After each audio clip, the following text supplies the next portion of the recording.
Well, good morning, Good morning. and welcome to this Women's History Month Convocation.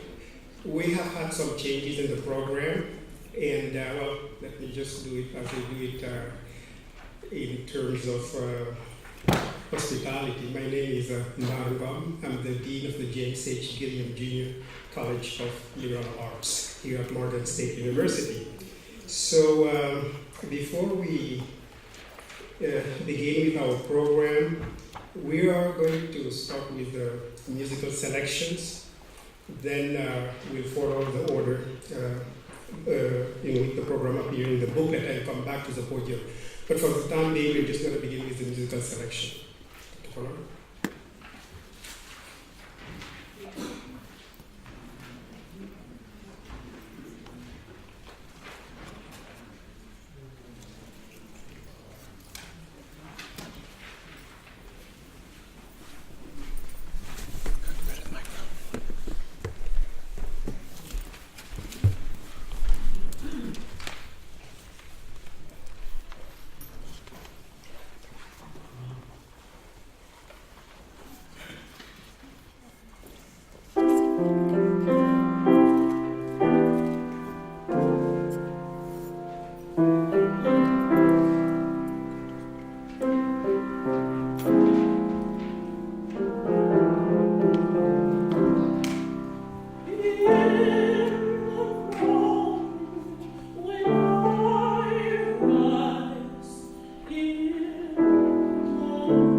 by Jaquan Knox.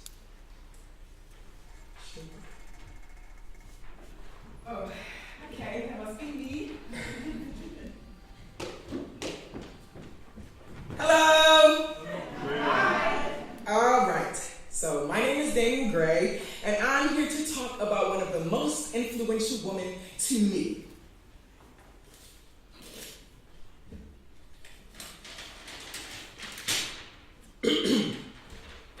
Her name is Eleanor Fagan, aka Billie Holiday, aka Lady Day.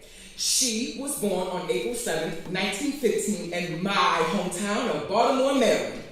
The Duchess, her mom, was a working lady, a prostitute, and would leave her some time with her auntie's mother-in-law and go to work. She was a single mother for quite some time. Her dad, Clarence, wasn't always around like he should have been. But hey, not too uncommon these days. He was a fine jazz musician. She never had a chance to play with dolls like other kids. She started working when she was just 6 years old. After being shifted around from house to house, school didn't matter so much. So she started skipping. Well, that was an even worse idea. She had to go to court with her mom to defend her truancies, her skipping class. That's when they sent her to the House of Good Shepherd for colored girls. One day while her mom was out working, one of her tenants took her innocence. She was only 11 years old. Thankfully, they sent the bastard to prison. She and her mom moved to New York shortly after that. She hardly ever saw her, though, after the move. You see, she dropped out of school to work. She started doing small chores in one of those brothels, the prostitute place, before she became a worker there herself. Eventually, she was sent to prison. That was the first time. Once she was out, she tried to find a job as a dancer. But when that didn't work out, she decided to go with her heart and sing for them. And from then on, she found herself singing all over in different clubs in Harlem. That's when she decided to change her name to Billie. After Billie Duff. You see, a lot of people don't know that. I named myself after Billie Duff, the great movie star. Never missed a single picture. You know, there are a lot of things people don't know about me. Like why I wear this gardenia in my hair. See, one night before a performance, child, I burned my hair with the curling iron. So, one of the girls at my show went down the street and bought a flower. I put it in my hair, and I loved it so much that it became my staple. I wore it for every show after that. But you know, there's still even more that people don't know about me. Like, she was inducted into the Rock and Roll Hall of Fame in 2010. I got this. You know, no two people are alike. And it's got to be that way in music, or it ain't music. Because them that's God shall have, them that's not shall lose. So the Bible said, and it still is news. Mama may have, Papa may have, but God bless the child that's got his own. Yes, the strong get more while the weak ones fade. Empty pockets don't ever make the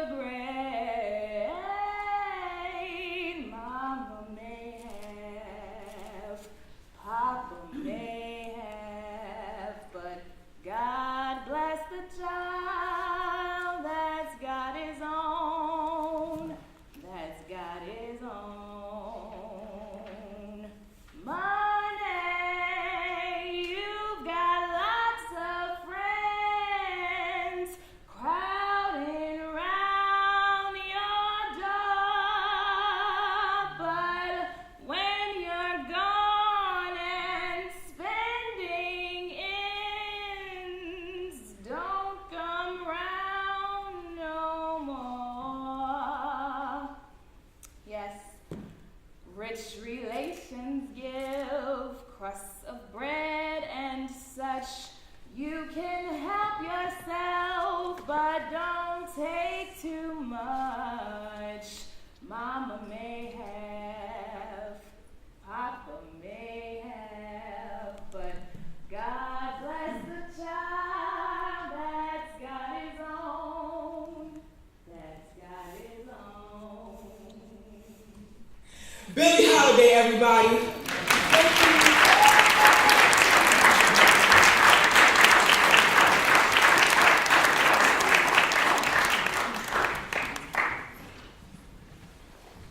Well, you see the kind of talents we have here at Morgan State University, how we pursue excellence. You just have an expression of that, so let's give them another round of applause.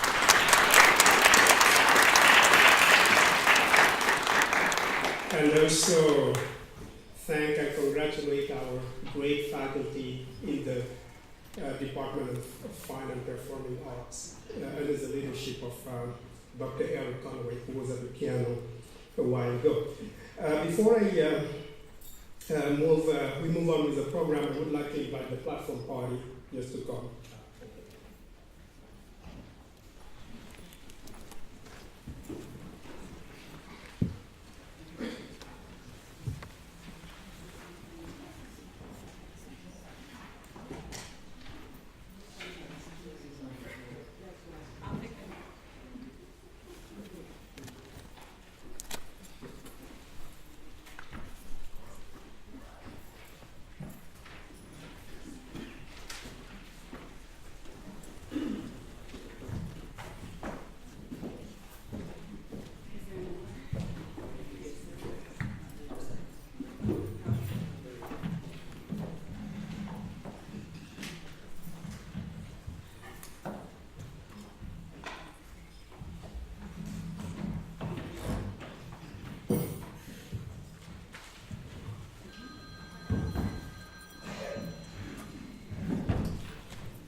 Well, good morning again, and welcome to the 2018 Women History Month Convocation at Morgan State University.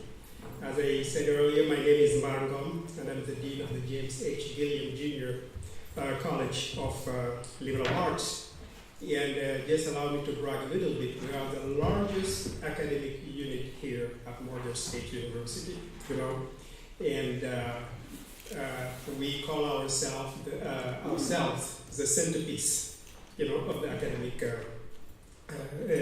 environment here at Morgan State. So I bring greetings on behalf of President David Wilson and Provost Gloria Gibson, who were not able to make it today. And today the world is celebrating International Women's Day, and here at Morgan State University we are celebrating Women's History Month Convocation. So Women's History Month Convocation is the 8th convocation in Morgan's year-round celebration of African American history and culture. And when we say African American history and culture, we are not only referring to North America. We are talking about a space that runs from Canada all the way to Tierra del Fuego, the southern tip of Chile. Believe it or not, you have black people in Chile as well. Mm-hmm. So even though they call themselves very European, the same as Argentina, but they still have.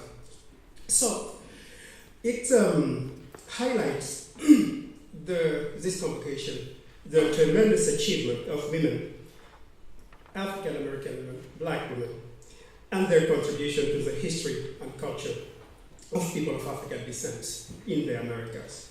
So today's convocation is a very important convocation for us in the College of Liberal Arts, but also at Morgan State University. And it is part of a program of activity that really kicked off on February the 18th, 2018, with the opening of the exhibition In Their Own World, Art, Blackness, and Womanhood at the James H. Lewis Museum of Art. So, James E. Lewis Museum of Art, sorry. And the exhibition is still going on. And it's a wonderful exhibition. If you haven't had the opportunity to see it, just go and spend time there. And we had, on February 18th, some of the artists whose works are featured or present there were also at the opening ceremony. Actually, it was, as one of my students said in one of her papers, I'm not sure whether that's English or not, it was a fantabulous event. You know? So I just left it alone. But anyway, so this year's theme, in her own words, art, blackness, and womanhood, seeks to capture various dimensions of black women's contribution in the visual arts, giving voice to in the visual art and giving voice to exceptional artists of African descent. It is what I would call a horizontal, cross-cultural, and transnational narrative, what we have here, and what they will be talking about here, because they address issues of cultural, racial, gender identity that are rooted in racial politics, gender, and class. And this is just not typical of the United States. If you go to Colombia, it's the same. If you go to Peru, women of African descent are going through the same experiences. So the African American women artists, whose cultural and aesthetic creation and productions are exhibited in our great museum, have been, quote, spoken about or written about, to use the expression by Irene Acibas d'Almeida, referring to African women writers. But now, after many years of institutional invisibility, that is, after many years of being seen through, because being invisible doesn't mean that you are not there. You are there, but you are just seen through. You are not present. So after many years of being seen through, these artists own the narrative. And they are telling it how. How are they telling it? In their own words. Right. So their narrative, as I said earlier, is not only national, it is transnational, but not only transnational, it is transcontinental. Because it refers to the diaspora. It is transnational, it is transcontinental, for it speaks to historical and contemporaneous issues, including the visualization of black female imagery, past, present, and future, and in relation to contemporary movement and event such as Black Lives Matter, Me Too, Time's Up, and the Black Panther movement. So it is a very dynamic movement and dialogue going on. In other words, it tells a story and the history of black women from Canada to Tierra del Fuego and going through the Caribbean.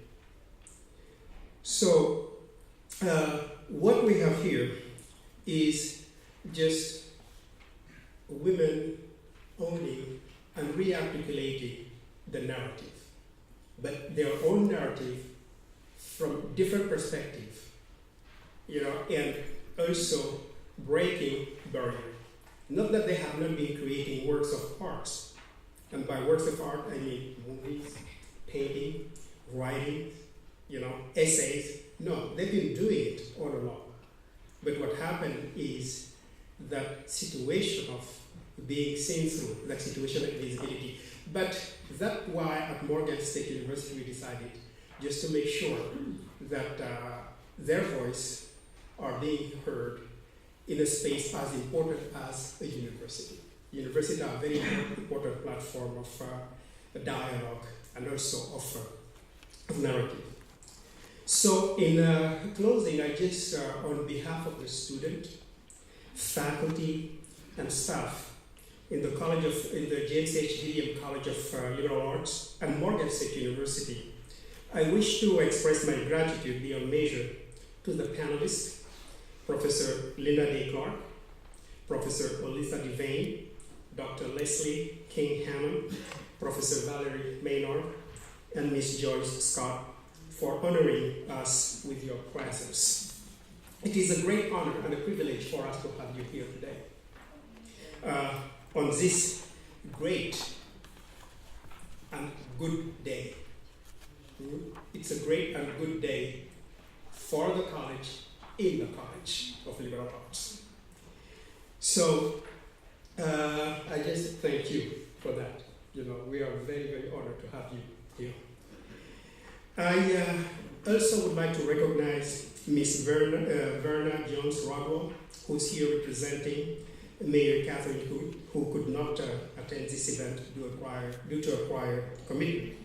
Ms. Jones-Rodwell is a former Maryland State Senator, now the director of the Baltimore Main Street Program in the Mayor's Office of Minority and Women-Owned Business Development.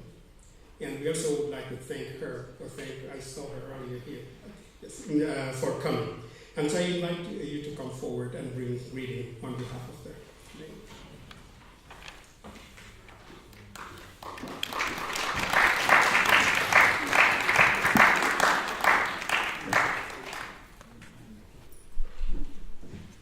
Well, good morning. Dean Newcomb, and the Morgan State University. I am so humbled and honored to be here to represent Mayor Catherine E. Pugh, who is a two-time graduate from this historic treasure. And I just didn't really get the impact of her asking me to come here to represent her today. I mean, first listening to the vocalists and hearing the music, and then listening to the dean talk about, all the might of knowledge that is here before us today to stimulate our minds about the contribution of African American women in the world. And even more importantly, this is International Women's Day. How many of you knew that? That's right, it's International Women's Day. So we celebrate and we thank. And this is such a momentous occasion for several reasons. It is the 21st anniversary of the Women's History Month. Women's History Day was started back in 1909, and then it took 78 years to get a Women's History Month. But the theme of Women's History Month this year is nevertheless, she persists. She persists. And I would like to congratulate all of the women here that's on the panel, because they are models of women who have persisted no matter what. They didn't just take individuals saying, no, it cannot be done. So it reminds me of a poem which goes like this about persistence. Never cry for what could have been, just understand what is. What is was meant to be. What could have been never was. However, with persistence, whatever can be is possible. Thank you so much. And I would like to just present this citation on behalf of Mayor Pugh. Dean, if you would come. It reads, City of Baltimore, Certificate of Recognition. On behalf of the citizens of Baltimore, I am pleased to present this certificate to Morgan State University in recognition of the 2018 Women's History Month Convocation. Since 1989, Morgan State University has observed a year-long celebration of African American history and culture, marked by monthly convocations where the Morgan community highlights the achievements of its past and honors the great contributions to African American history and culture and beyond throughout the world.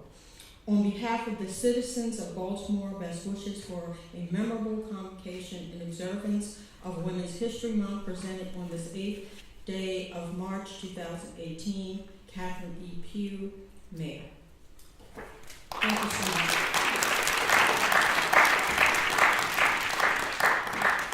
On behalf of President Wilson, thank you very much. Okay, now I would like to ask the chair of the panel, Dr. Leslie King Henry, to take over.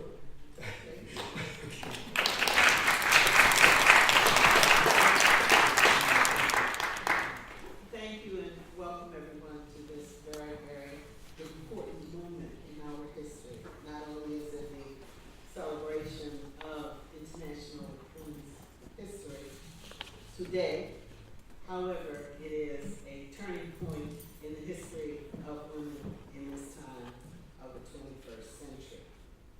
Before I begin the panel, I would like to do something that I think needs to be done because the exhibition is called In Her Own Words, Art, Blackness, and Womanhood.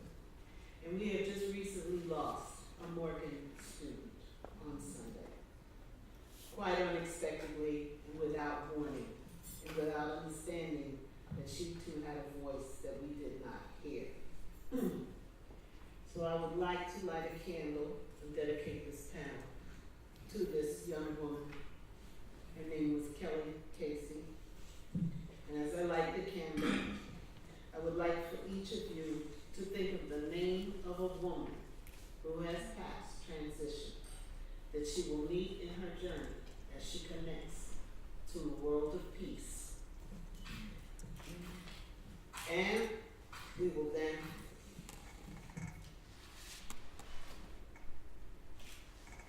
light this candle in the name of my mother, Evelyn King.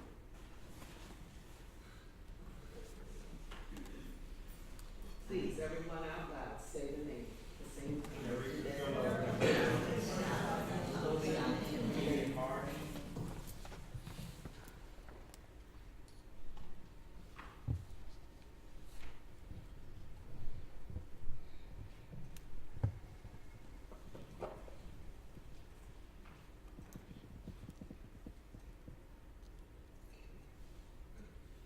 Somebody calling my name. Somebody calling my name. I tried and I tried, but I couldn't stay. Somebody's calling my name.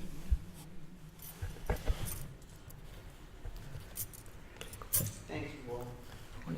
We will now proceed to probably fill your brains with so much information and too little time for you to share. This is why we have an exhibition that is installed. I am going to briefly, very briefly, introduce each member of the panel because our time is very compressed. And each one of the artists, as I introduce them, and I'm going to do all the introductions, ladies, so that we can just move right into their individual voices so that you will understand who they are and where they have come from in their life and what they would like to share with you about being an artist in this time and generation. The first artist is Valerie Maynard, born in Harlem, New York. And she is, of course, we must acknowledge our elders. She holds the wisdom of the panel. She is an individual who is enormously gifted and too little known about her, and her time has yet to come to be sung in praises. She is a master printmaker, painter, sculptor. She studied at the Museum of Modern Art in New York, New School of Social Research, and got her degree, master's degree in media from Goddard College. She has had artists in residence positions at Rochester Institute, as well as Massachusetts Institute of Technology. She's also taught at the Studio Museum and Howard University, as well as the University of the Virgin Islands. The next artist is Linda Day Clark, and unfortunately these next four are just, this is almost incestuous because I've had too long a life with each of these individuals. Even though, me being born in New York, I knew Valerie before Valerie knew me, all right? And I knew her because we had extended family relationships. So I knew Valerie as an artist in Harlem, fighting the fight, during the height of the Black Arts Movement, during WUSI, which is another artist movement that was in New York. In any event, the next artist is Linda Day Clark. Linda is an alumnus of Maryland Institute College of Art, where she studied photography, went on to get her degree from the University of Delaware. She is a master photographer, but the thing that's so wonderful about Linda is that she is so accessible, and she is so in tune with her community, and wonders about the different individuals that she meets just passing on the street. Linda is on faculty at Coppin State University, where she teaches in the art department. The next artist is Oletha Defane, and I have known Oletha Defane for, oh my God, when I was a young graduate student at Hopkins, working on my doctorate, I was invited to teach the first African-American, or what I call concepts in African-American art, at Maryland Institute College of Art. And I met her in the copy room, right? She was in Xerox room. And she looked at me and she went, oh my God, she said, what are you doing here? I was invited to teach. I think I was the second black instructor at First NICA. one. The first, no, Sam Gilliam. Oh, Sam Gilliam, sorry. Sam Gilliam. Sam Gilliam. First woman. There is a jeweler. There was a jeweler, yes, Lindy Jordan. Yes. It was I don't Lindy care. Jordan, so That's was who I great. saw. Right. All right, I saw her. Okay, it's beginning. It's beginning. So anyway, Oletha Defane has become our spirit keeper. She keeps us in line, or at least attempts to keep us in line. She is the one who is the great equalizer, or tries to be, unless something really upsets her. But her work is very much engaged with multimedia, printmaking, and painting. The next artist, excuse me, did I forget Linda? I told you about No, you Oletha. talked about Linda. I told you. Sorry. It's early in the morning. She says. The other one is, and the reason why she's sitting next to me, and it's not that I think that I can control her, but I just can nudge her quickly, is Joyce J. Scott. I met Joyce J. Scott again when I was a graduate student at Hopkins, and she was sitting in a seat in an art fair and had wedged herself between two tables, obviously not paying her vendor's fee. And she had a very large case of necklaces and earrings, and I just looked at these things and I thought they were, oh my God, they were amazing, and I still have some today, and I bought some. And I was so fascinated about her because I'm from New York City. What do I know about Baltimore? So I said to her while she's sitting there, I said, well, who are you and what are you doing? She went into this repartee about how she was a single parent and she had 5 children she had to feed, and she had on a wig, not this one, a different wig. I mean, it's just out there. And I looked at her and I went, she's lying. But I also realized that there was a performance mode to her that was emerging, or she was practicing on me, obviously. So I bought my little, items and I went on, and it wasn't until a few months later that I met her walking down the street, and my husband looks up and says, oh my God, that's Joyce Scott. And I said, you know her? Anyway, they were all schoolmates at Maryland Institute, MICA, together.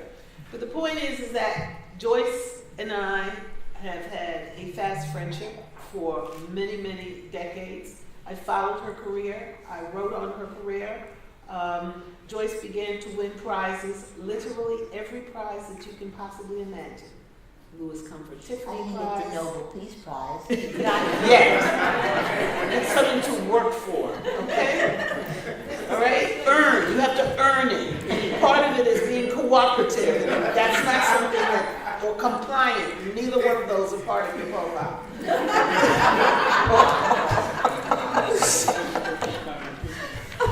She won a National Endowment of the Arts. She won Anonymous Was a Woman. Joyce kept winning awards because Joyce worked within the realm of materials, beads, that nobody paid attention to. It was a craft tradition. And Joyce forged new ground, new territory. 2 years ago, in 2016, Joyce won the esteemed prize of the MacArthur Fellowship. MacArthur G. And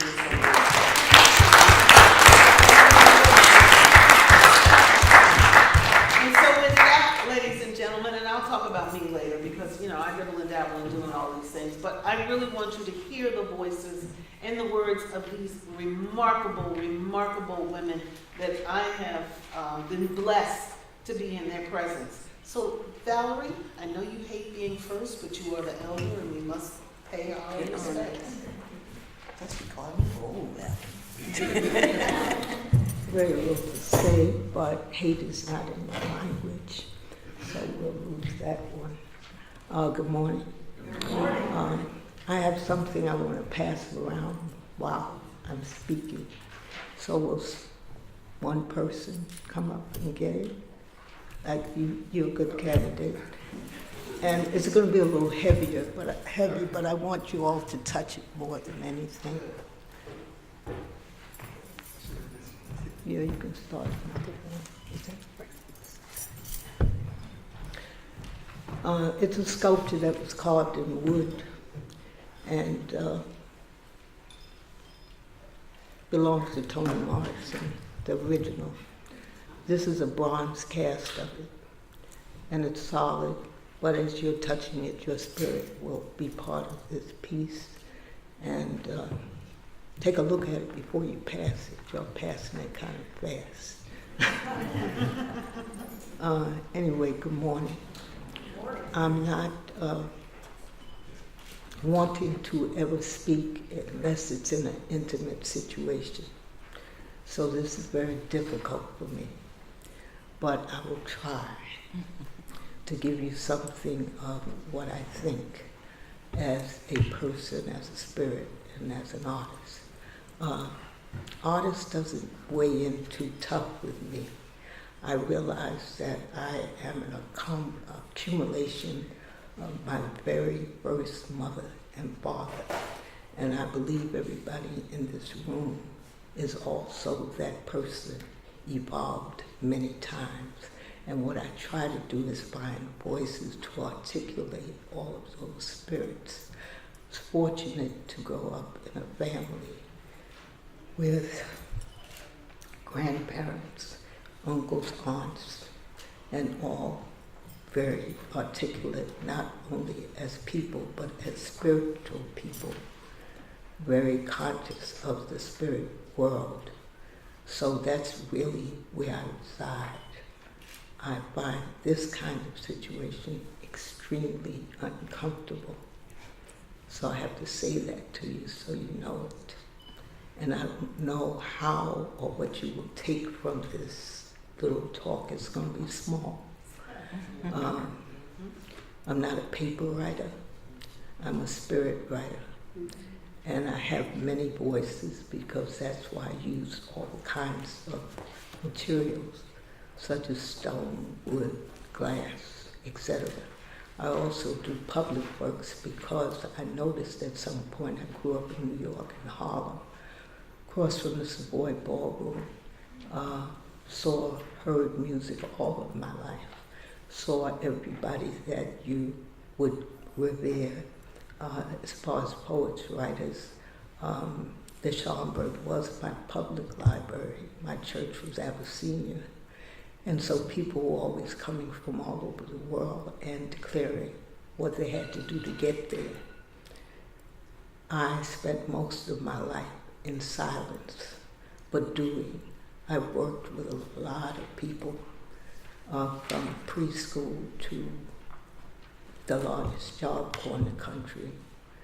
And there I worked with at least 3,000 women.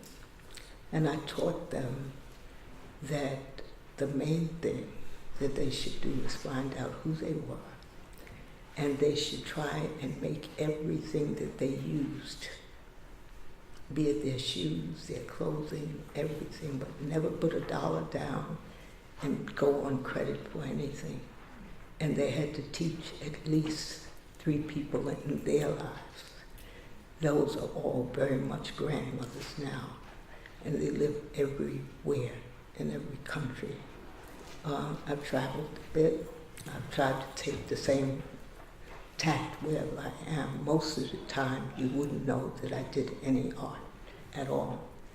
My largest public work is here in Baltimore. If you went to Baltimore City College High School, the auditorium has 2 walls on it, and they're carved out of black walnut, and they're 9 by 12 feet, and they're on either side of the stage. If you've never seen them, please go. They're right here, and I think that's how come I happen to be here. I work in every medium you can think of. There's a voice waiting. That's about all I have to share with you. And this thing is going to go around very slowly, and as you touch it, your spirit is going to coalesce with it some kind of way. And that's why I'm passing it around to you. And that really is my talk to you this morning. So thank you very much.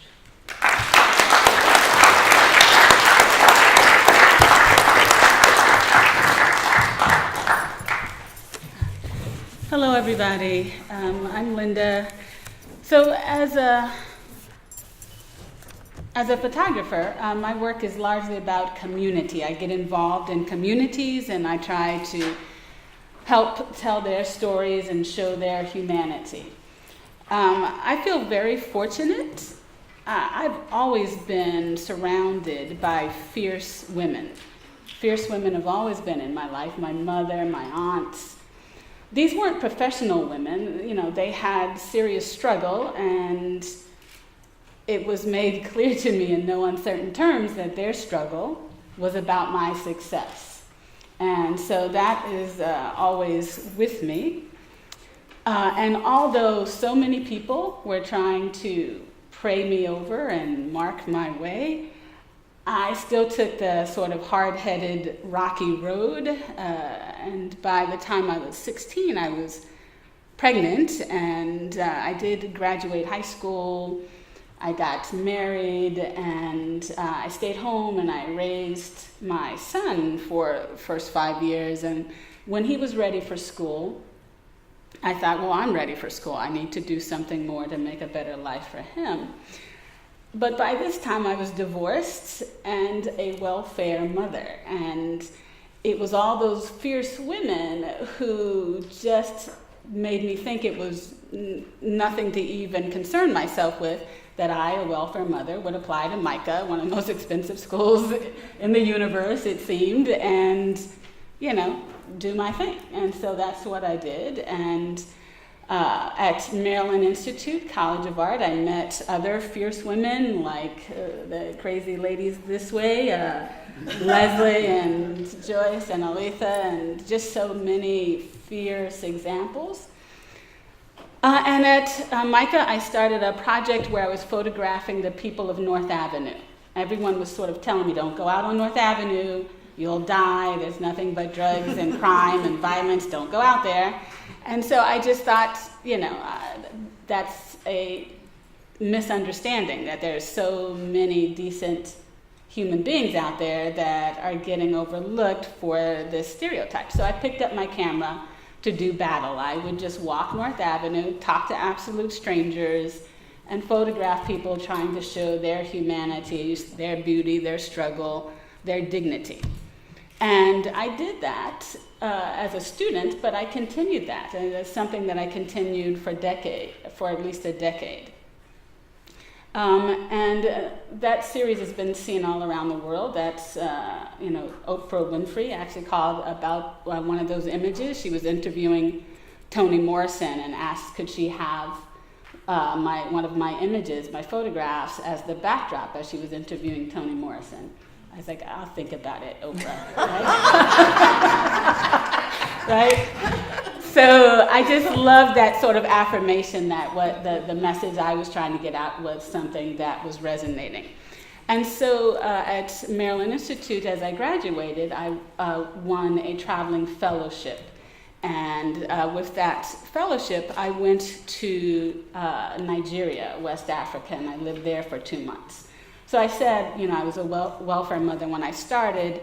At Maryland Institute, I met the love of my life, Carl Clark, and I took him on this fellowship, me and my son and Carl.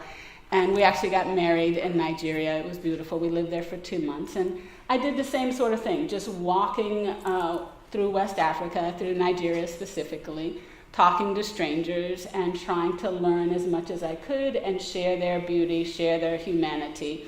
And so we stayed there for 2 months photographing, and that was a beautiful experience. I came back, and one of the things I did at MICA as well, though, was to get an internship. And that started me shooting as a journalist for a while. And so I would shoot for major magazines and newspapers because of that internship. And so I was shooting for the New York Times for a while, and the New York Times called and asked would I go to Gee's Bend, Alabama. I'd never heard of this place. But from what they said, the assignment sounded like something I would be interested in doing. So I said yes. At the time, Gee's Bend was not on the map. I mean, literally, you couldn't find a hard copy map, certainly no Google map or anything else. It's that remote a community. It's a plantation where once the slaves were freed, they did not do the Great Migration. They stayed on the plantation. They became sharecroppers. My family are sharecroppers. Both my mother and father's family are sharecroppers. And so now they're proud landowners, and they have made these amazing quilts that have rocked the art world. And so my assignment was to go and do a story so that the New York Times could run a story based on their New York exhibition at the Whitney Museum. So I went, but I fell in love. Again, I fell in love with these people and the place and the legacy. And so on my own, I go back every year, and I've gone back to Gee's Bend every year since 2002 to try to record their lives and make sure they have a place in American history, and just to share their beauty and humanity. So those, I think, are the three major projects that I've done: the North Avenue, the Nigeria, and the Gee's Bend works. And I continue to do this sort of thing. I like to just use my camera to help me understand people, and then to help others be a little bit more informed and insightful about the lives of people that are often dismissed or underserved or misunderstood.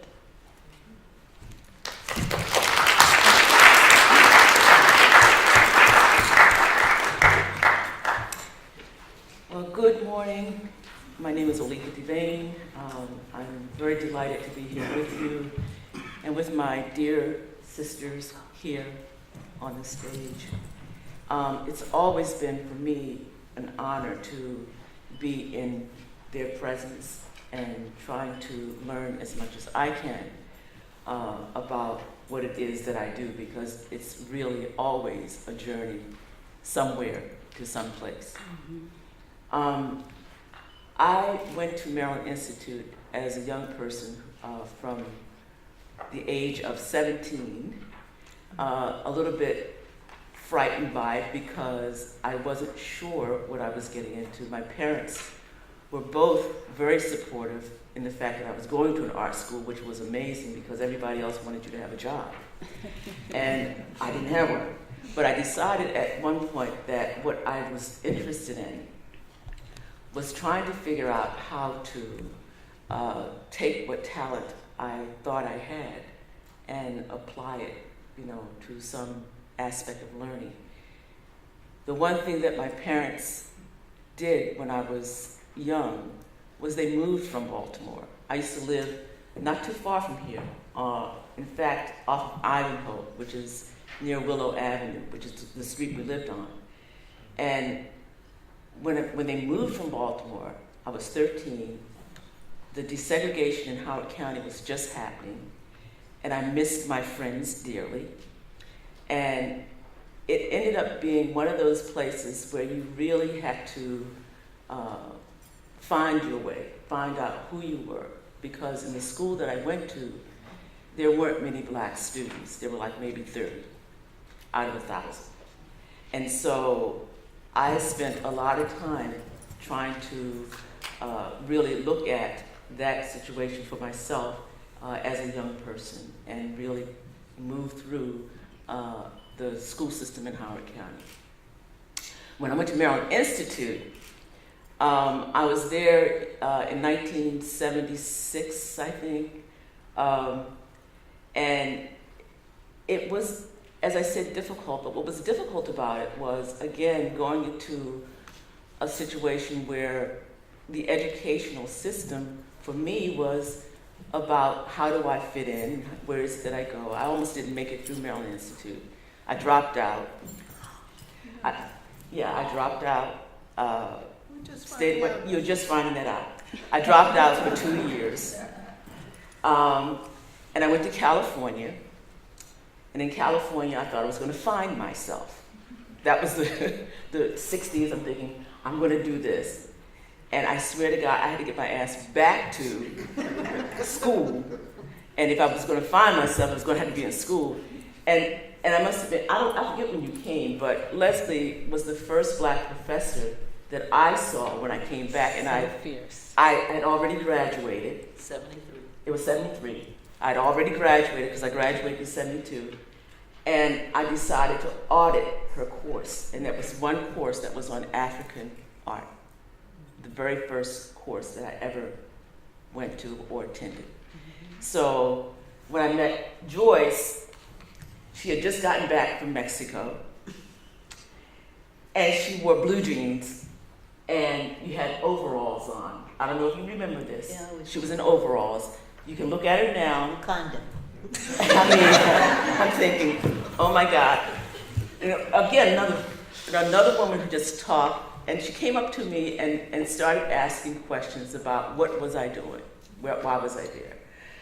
I majored in painting. And when I went on to graduate school, I majored in painting again. I must say that the courses that I took in graduate school were ones that really began to help me focus as a woman, because I took it with Janetta Cole and Esther Terry. And these women were also fierce people. I mean, they were amazing. And that course, if anything, guided my life because it made me read so much about what was going on for black women within the black culture. I feel like a lot of times what we don't do is try to understand our nobility, you know, who we are as people. And it really is, for me, an opportunity to kind of share through my work, really, what it is that I believe, because I love that Valerie talked a little bit about the spiritual relationship that one has with your work and how it is your decoder, it's your way of understanding who you are and how you live. I don't know what's behind me. The pieces that are being shown, one is called Hagar's Children, or Hagar's Dress. And Hagar, as we know, was the mother of Abraham. And by looking at her life as the African wife of Abraham, what I understand is that she was a mother of nations. And it always intrigued me because it was, I guess in interpreting a lot of texts and a lot of spiritual things, I always felt that it was an opportunity to internalize the things that my grandparents taught me, because my grandparents were very much a part of the church, but my parents said, you don't believe everything that you hear, not even from the church, because ignorance is not acceptable. You are to investigate for oneself. It doesn't matter who is presenting to you. If you are ignorant, then you don't survive. And one of the things that I believe is that women need to be educated. Women need to be educated because we're the ones who teach our children who they will become. We are the ones who can change their minds about, how to treat, each other, and also specifically our boys. When we're raising our boys, they're the ones who are going out into that world, and we got this Me Too movement, but that Me Too movement really starts with sort of what I call the misunderstanding of how to treat a woman, and mothers have to take care of that. And I say that because I really believe that we're in a very interesting phase in our lives. Hagar's dress was at the Claremont plantation, which is in Virginia. And this particular dress is made of chains, and it has writing from the biblical text on it that reference Hagar. And I often look at this particular piece and think about what it meant to walk across those balls, the sweet, what sweet gum balls are? Well, slaves had to walk across the sweet gum balls in order to attain freedom. And so a lot of times I will use those within my installations or exhibitions that I do. So I do a lot of things that are reflective of maybe, for me, a kind of place that I'm at that time.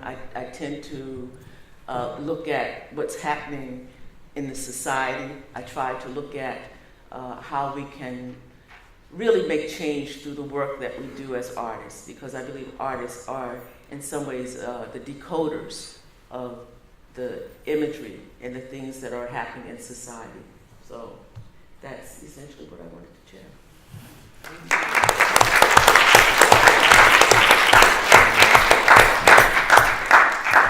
Good afternoon, everyone. My name is Joyce J. Scott, and I'm a round-the-way girl from Sandtown. I want to straighten up a couple of things, though. I'm the spiritual base. You did not call me professor, and where's my citation? Okay, now I feel better.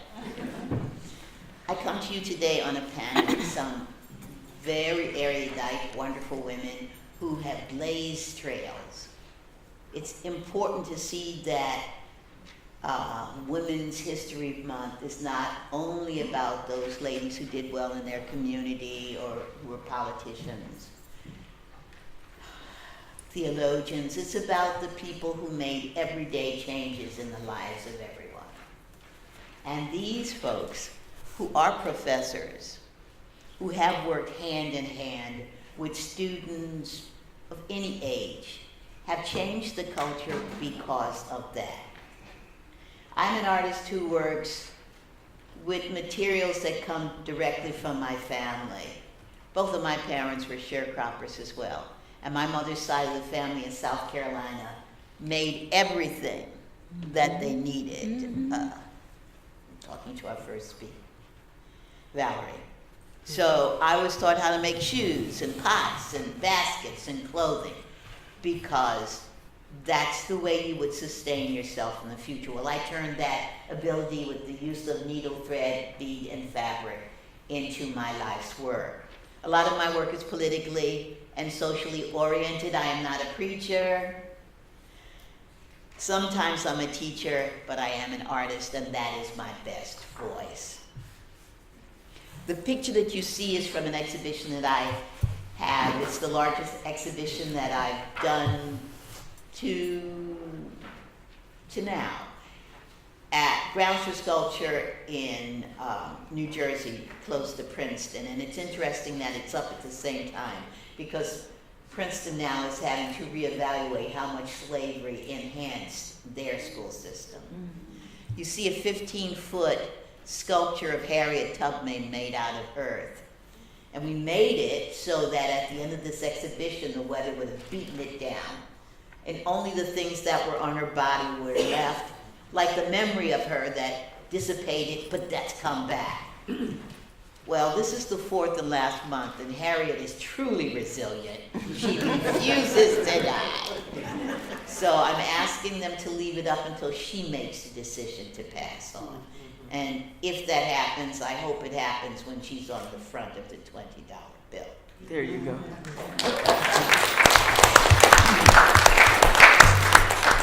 I think my message about what I do, and I talk a lot of trash, a lot, is short and sweet.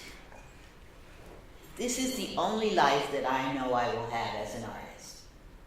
If there is such a thing as reincarnation, I may come back, but probably because I've done a few things this time, as body snot or something horrible.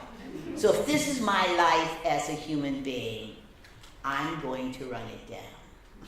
My parents gave me a life. Yes, I say it. I shine bright.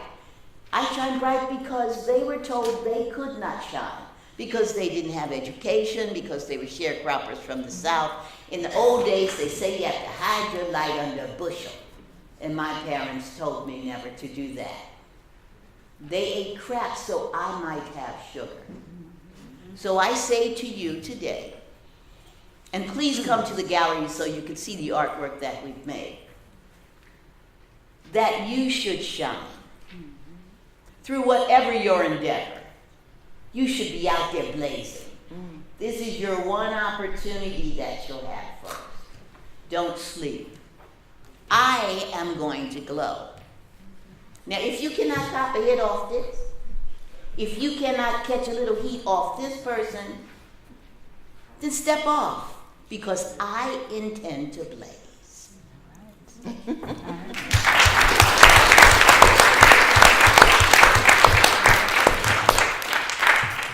As you can tell, I'm really the last one on the panel, and who can follow her? You can listen. I have a very kind of like mixed role in the art world. I play many roles, many hats I wear. I started off in my life as a first generation born and raised in this country from a family that migrated from the Caribbean. My father ended up in the Brooklyn Navy Yard making ships. My grandmother was a seamstress in the garment district for more than 30 years. We were makers in the family because, you know, we couldn't go downtown or shop. Even if we could, we didn't have the money. Working class poor.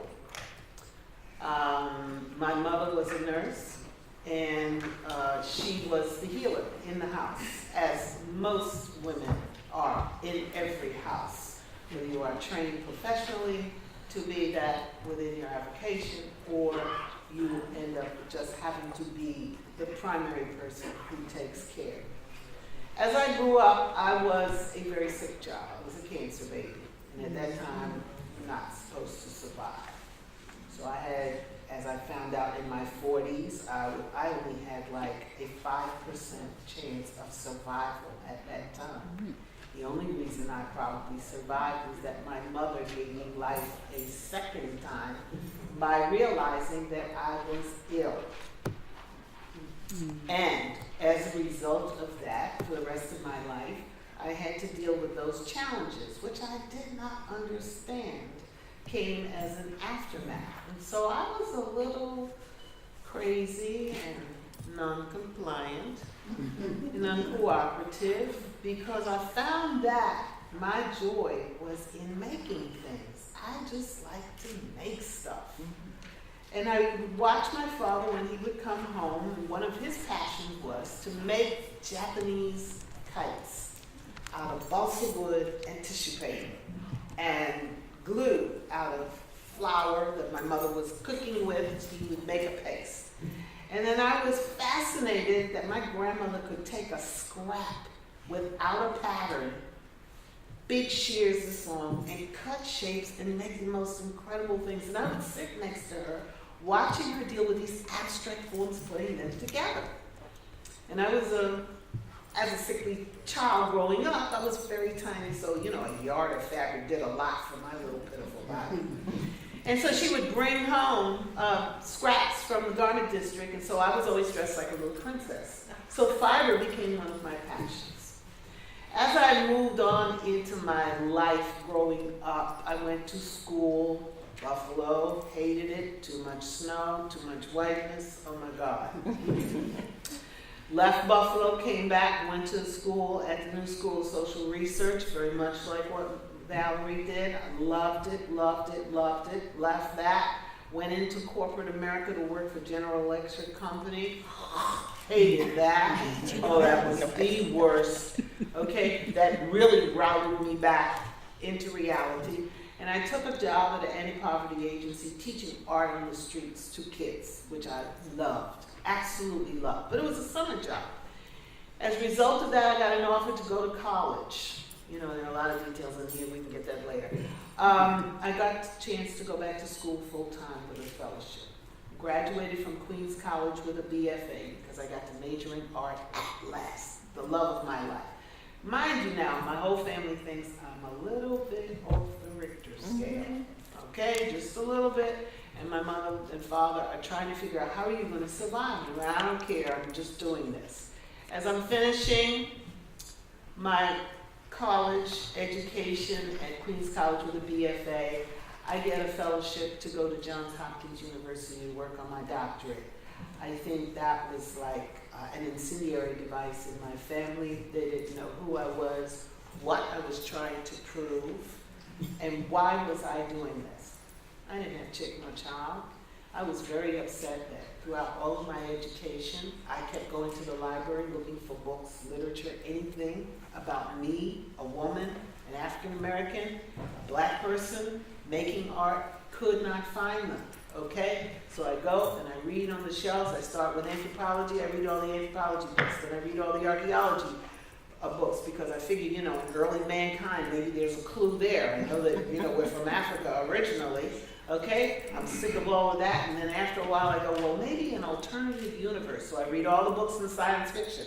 All right, looking for alternatives, because I say these humans on Earth are not cutting it for me. Because remember now, I'm growing up as a child of the civil rights movement, and it is nothing but one battle after another. By the time I get to Hopkins, I get there as the aftermath of the Martin Luther King, what I call syndrome, the guilt and the affirmative action movement. I get in, I go to Hopkins, I get this a fantastic opportunity.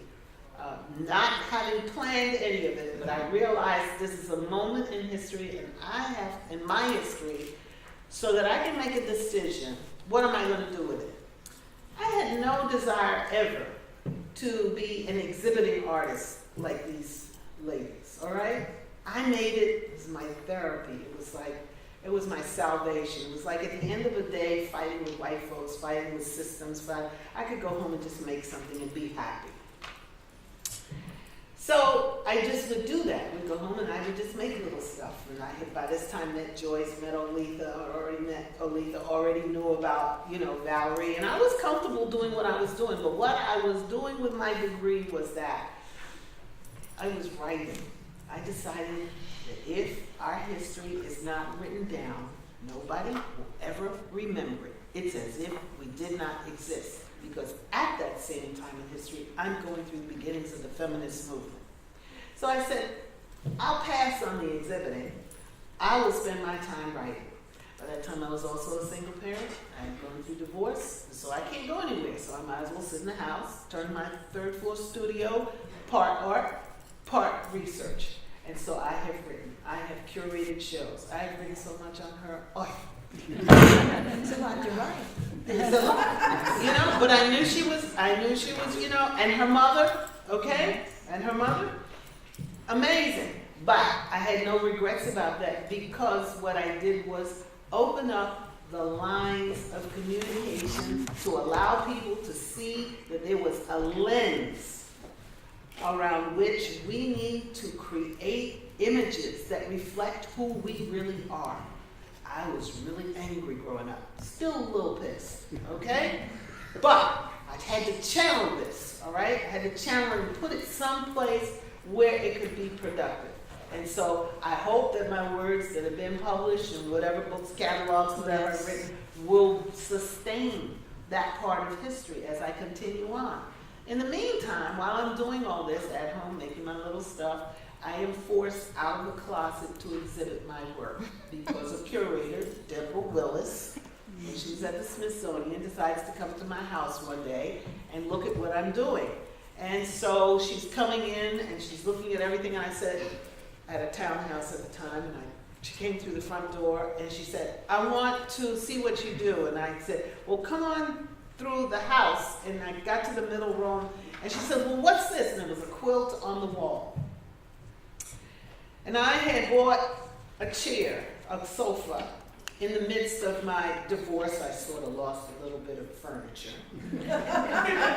So you know how you have to make do, and I bought this wonderful little sofa in a shop for $75, and I love the brocade on the seat, but all of the cushions were all crunched up. So I stripped off all of the surviving fabric, and I bought some other fabric, and I cut and pasted and made a top quilt, a patchwork quilt. And I put it over the cushions until I could afford, 10 years later, to have the sofa refinished.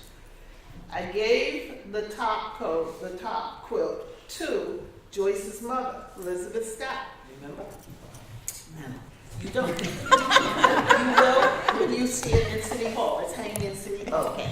I gave the top quilt to Elizabeth Scott, her mother, and I said, Mother Scott, can you please just put some of your embellishments on it, okay? Because I want to complete this part of my life and put it together. By the time I get it back, a year later, I open it up and I go, oh my God. So when Deborah Willis is coming through, she sees this quilt. She says, what is this? And I said, it's a testament to my arrogance. Because I actually thought that I could collaborate with the Elizabeth Scott, okay? And what she had done was, I said, Mother Scott, what is that? What did you put on there? It was a mother monster. She said that was for protecting your child during the divorce. And on the monster's hand are the crab claws, actual crab claws in there. So you want to see it, it's in City Hall. But it is a summation of how I like to work with the artists, with the community, and what I hope to be able to continue to do. Thank you.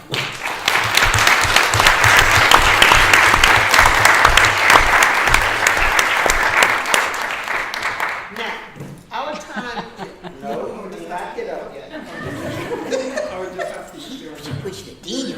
questions. Yeah, no, I wanted to now open it. If you want to come up and facilitate, no, he's like, no, yes. I would like to open this up now to any of you who have questions. I am sure there is something that you want to know or are curious about of these artists. This is the era of Black Lives Matter, Me Too, Time's Up. We are in a cataclysmic moment. Black Panther is raging through the globalness of our Wakanda. And it is making a profound impact on how women are being seen, perceived, and now what are going to be the new levels of relationships that are going to come about. But while you have these women here who have been fighting the fight from day one and working through these very same images, please, anybody, observation, huh? Yes? Oh no, I was pointing to this gentleman here who's been waiting. Come. There's a mic right here. Good afternoon. First and foremost, I just want to thank you all for coming. This morning, my art class went to the museum where we got a chance to look at all of your pieces, and I had no idea that the wonderful and esteemed artists that created them would be here for a discussion.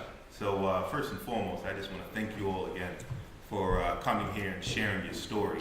I actually have two questions for the first two artists on the left. I took a look of your series of Blackness, and I just wanted to know what inspired that. And also for you, your photo of the woman close up with her hand by her face, I just wanted to know the story behind that photo as well. Thank you. Mm-hmm.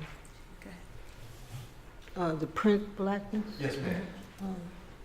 Don't remember actually, but at the time I built this print workshop in Harlem, and anybody could come in. And I didn't really realize that I was writing Blackness 45 years ago. until I saw that print recently and showed it a couple of months ago. But I was aware because of growing up in Harlem and hearing and seeing everybody. That was just a part of my voice, no particular special thing. It was everywhere. So I don't know if that'll help you. Okay. The image that you were asking about, I think, is a portrait of a woman named Arlanzia Petway in Gee's Bend, and she's one of the reasons that I fell in love with that community. I'll just tell you a quick story. Most of the women there are just, in my mind, these elder quilters are brilliant, just some of the most profound people I've ever met, though they have little to no formal education. They'll say something so deep I'm in tears every time I'm there. But Arlanzia Petway was able to talk to me about sitting on her great-grandmother's quilt and how her grandmother was able to talk to her about her life as a slave. And so we've read slave narratives, but I'm talking about something a little different, firsthand information where her great-grandmother was able to talk to her about how she was captured in Africa, where she was held before being led onto the ships, what the Middle Passage was like. That kind of firsthand information to me was amazing, and what her life was like as a slave on that plantation in Gee's Bend. And she, Arlanzia, was one of the main chroniclers, keepers of the history, and it's mostly oral, again, because many of them have no formal education. And so that's one of the reasons I wanted to keep going, to try to record their stories and share their stories and put a light on their humanity and their amazing connection to the bigger, American story. And it turns out that was the last image I was able to take of Arlanzia before she had a stroke that took her voice. And I'm still sad today thinking about the amazing information that was locked away after that stroke that took her voice and then, of course, took her life. So it's a part of the Gee's Bend images, and she was just an amazing individual, and I had the honor of meeting and being able to share a bit of her life with anyone who cares to see. May I tag on to that? I don't know if you understand, because I don't always understand the import of what's happening right now. I also had a mom who was a sharecropper who remembered her grandparent who was a slave, and he was the one who taught them to do a lot of grass weaving and that kind of stuff. But in the blink of an eye, this culture has changed. Technology has afforded people no longer to say that they're ignorant, because you could just go on the computer. If you don't have one, you can go on your phone. Or you can take the trusty library and go there. It's completely different from my life being raised without a cell phone or a computer to where we are right now. And when those elders pass, that's gone. That first person info will be gone. So it's very important for us to be able to sit with them one-on-one and catch that wisdom, because when I say it's gone, I mean it's completely gone. And with all the fake news and the way people are informing themselves about stuff, you'll find that your history will change. So one of the things that I wanted to say before your question was that we're also at the table with people who just not only opened doors, but kept their feet in the door so that someone else could come in. We are depending upon you to come in. That's the only way that this culture that we live in will change and evolve, is if you step up. And remember, it doesn't mean that you have to be on the streets with placards. That may not be your thing. But making a difference to live this life and to work with each other keeps the door open. I can only emphasize that too. The idea of collaborating, being able to find those people who are with you, who can constantly help you through whatever the issues are in your life. And it's not just the parents. You surround yourself with people who are, how can I say, your guides, more or less. That may not be the right word either, but it is about that connection. Because we don't do anything in this world by ourselves. No. Nothing. Hello. Hi. My name is Jess Solomon, and I just want to first thank you all for the breadth and depth of your work over technologies, historical moments in time, the fact that you have given so much of yourselves, and like we only saw a snippet of those backstories, and I see next to you, behind you, all the young people who you have brought along the way and helped and shaped and molded. I would love to hear about what excites you right now. What are you reading? What are you listening to? And what is inspiring your practice in this moment? Dark matters. The surveillance of blackness is what I'm reading right now. It's a really interesting book to talk about, basically, because I love science fiction too. And one of the things that we tend to forget is how black people were really under surveillance, not only back in the time of slavery, but even now, and how difficult it is not to be in a moment without somebody thinking you're doing something wrong. I feel that, to me, if you read Dark Matter, it'll give you insight into the concept of surveillance and where we are as a society. The world. The world, yes. I'm reading a book right now by the poet, and I'm learning the last name, Alexander somebody, on Black interior space. And it's talking about the nature of how Black people navigate space. Oftentimes in my own writings, I talk about the space in between the land to which we were brought to that we could not own, and the realities that we had to live through, and what happened in between those spaces where we did take control. How did we take control? So I call it navigating spaces of blackness. And so I'm always reading. There's a book that I read very often, and it's Gaston Blanchard's Poetics of Space. Okay, that is probably one of the Bibles on my shelf, where he talks about the annoyances of square spaces and round spaces and closets and drawers and the things that we just take for granted. Okay, the importance of those kinds of spaces within the realities of where you live. It's not an easy book to read, but it's also not an easy life to live. Being Black, always having to live in between everything. He equates the body and the house together, which I think it's an enormously important book in order to navigate that. And it goes back to Du Bois's two-ness, the duality of living in different realities, and we live somewhere between the real, the surreal, and the existential.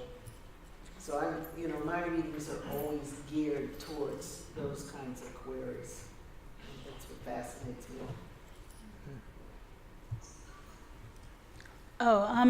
I'm all over the place in my reading. Things that excites me. I just, I guess it's been a while now, but Ta-Nehisi Coates is Between the World and Me, I think. Warmth of Other Suns. An amazing cookbook by Edna Lewis, I think is her name, a Black woman who just tells the most amazing stories around food and its connection to our legacy. And I'm always picking up Leslie King Hammond's publications and reading her amazing insights.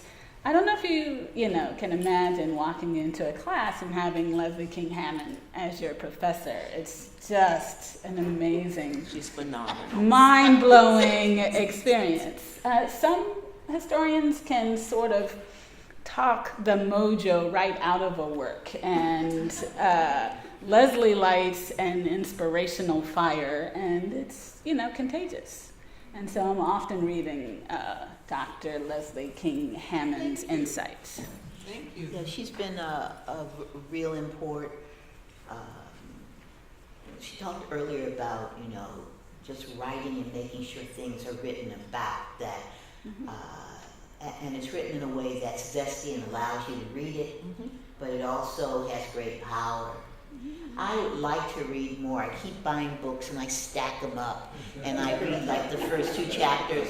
But I was yawning, you saw me earlier like this, because I was working until 4 o'clock.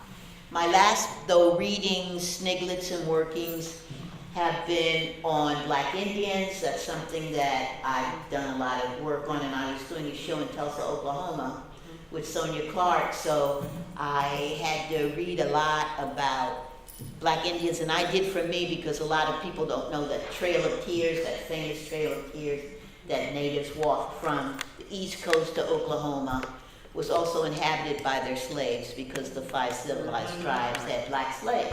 So for me, it was the interest in who those Black people were when they walked, how they informed and changed the population of Oklahoma. How come we don't know more about that?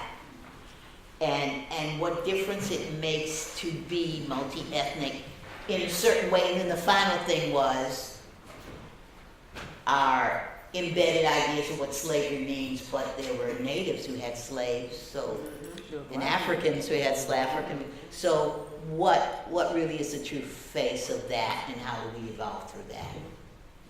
We have time for one more question. And we have. Hi, mine is not exactly a question. I'm E.R. Shipp, and I'm a professor in the journalism school here.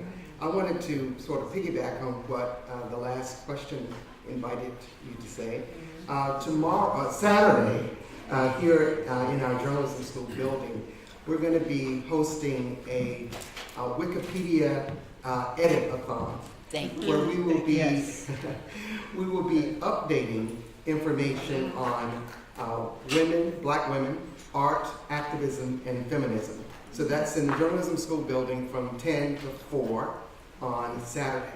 And Would you do me, please? Pardon me? Would you do Joyce J. Scott? I will gladly do you if I have that opportunity. I'm not a pirate or anything else that they say. And the second thing I wanted to point out to people is that today, the New York Times launched a series called Overlooked. I used to work at the Times, and I can tell you that they've overlooked a lot. But they're making up for lost time with this series where they are writing the obituaries of women who should have been recognized before. So the first series is posted now, you can find it, includes Ida B. Wells and Henrietta Lacks, and I'm going to forget all the others, but it started with 15 women going back in time. And I thank you all for your presence today. Thank you. Thank you. I want to close the panel with this invitation. Joyce Scott's exhibition at Grounds for Sculpture is going to be closing on March 31st. If you go to Motor House's website, Motor House, we have a trip going up, which is going to be fabulous. It will be a closing exhibition. The price includes the bus trip, the admission to the museum, a gourmet lunch, which is fabulous at the Rats Restaurant. Joyce will be on the bus with us, harassing and tormenting us. We will then, if there's any energy left in her, she will take us through parts of the exhibition, which is not to be missed, a tour.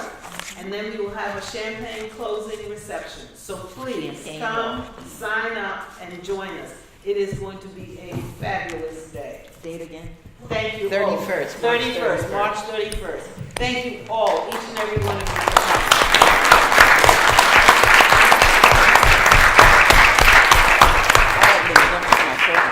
Well, in closing, this is what we call a wow moment, right?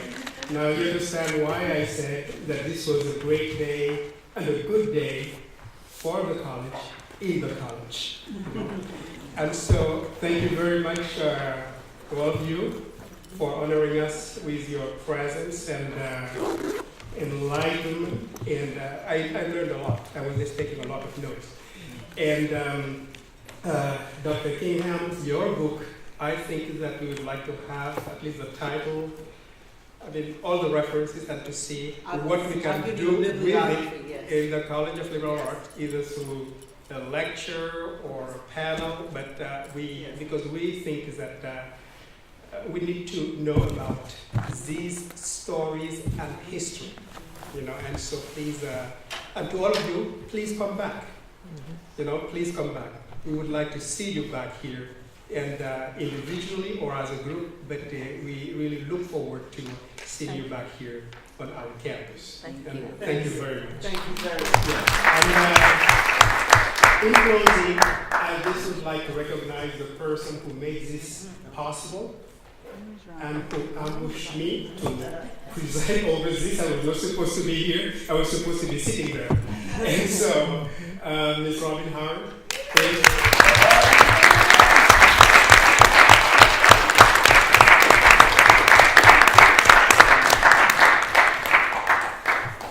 So, this is the lady who is. See, this is what I was trying to avoid. Yay, Robin! Good morning, good afternoon now. Thank you for coming. I'm so excited. These ladies have been awesome for the past couple of months. They have walked me through this whole thing, and I've enjoyed it, and the culmination was this, and I'm glad that they're here. I hope you got great information from them. It's always a joy to hear from them, and sign me up for the road trip. Absolutely. Okay. Thank you, and please take this information back and use it. Really use it, and get in touch with them. They're very, they're what's my word? Accessible. Accessible, that's right. Okay, yeah, English is not my thing. But really use them. They are there for you. And so thank you once again. Go in the museum. Yeah, go see the show. Go see the show and come on the road trip. Oh, the road trip is going to be big and fun.